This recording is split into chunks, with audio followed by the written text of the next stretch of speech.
Good morning and welcome to today's daily devotions. I'm excited to be continuing on our series talking about Proverbs, and we're back to Proverbs chapter 1.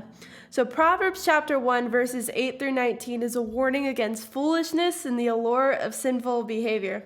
Solomon began this warning by appealing to his kids to honor their parents' teachings, and parents usually know better when a kid asks why they can't do something. As most parents know, it's usually helpful to outline why we don't do something and then explain the consequences of it. It reminds me of the Christmas Story movie when Ralphie, he asked for a gun for Christmas. And his parents kept telling him no and no, no. Why can't I get it? Well, he says, because they'll shoot your eye out, kid.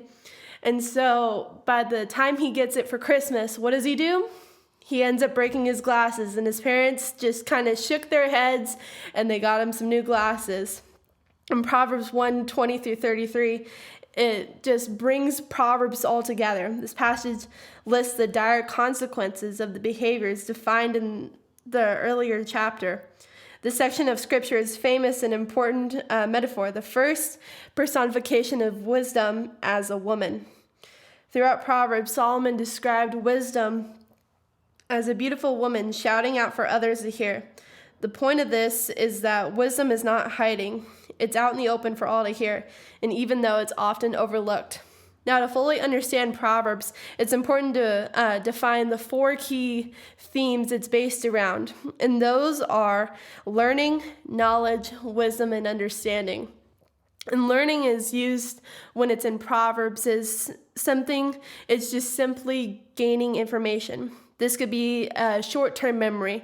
When I was a kid, it was way back before we had cell phones and everybody was able to carry their contact list with them everywhere they went. We had something called a phone book, or you'd have to go to your parents and ask them for certain numbers from your friends, and that number was usually forgotten.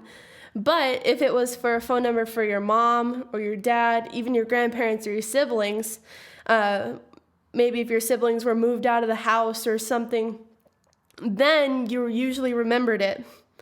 And that would move from a short-term memory into a long-term memory. This is what Proverbs refers to as knowledge, or any information that's retained for later use. Wisdom is the capacity for action produced because of knowledge. And Solomon asked for wisdom so that he could govern God's people. God acknowledges that this wisdom is given to Solomon so he can properly rule them. Therefore, as used in the book of Proverbs, wisdom is the ability to make appropriate and compassionate actions based upon knowledge. Now, this is an ability, but it's not a guarantee. As we see in Ecclesiastes, although Solomon had great wisdom and he possessed it, he didn't always follow through with it. The opposite of wisdom, folly or foolishness, is founded in selfish and sinful desire. It's acting against wisdom rather than according to it. And finally, understanding is the complete knowledge of a subject with a responsibility to pass on that knowledge. Only after something is learned, retained, and used wisely can it be taught to others. The book of Proverbs is knowledge that was passed down from King David to Solomon, and then Solomon passes it down to his sons. Solomon was gifted with great knowledge and great wisdom, which he handed down through Proverbs to his sons, and to all the generations.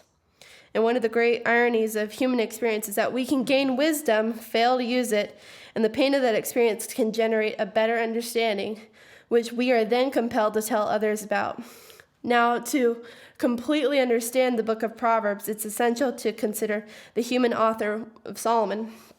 The first chapter of 2 Chronicles records a conversation between God and Solomon shortly after Solomon had been named the new king of Israel. Solomon's request was for wisdom and knowledge in order to govern God's people. It showed his humility in talking to God, and God responds with a promise as well as a blessing. And no man before or after was ever given or granted or gifted with such wisdom. And thanks to Solomon's humble approach, the Lord blessed him abundantly. He was given not only what he asked for, wisdom and knowledge, but also the other blessings he didn't mention, riches, possessions, and honor. Therefore, make sure that you consider Proverbs carefully. They are divinely inspired, penned by the wisest man to ever live, with a wisdom given fully by God himself. I want to say thank you for joining us for today's daily devotion, and we'll see you tomorrow. God bless you.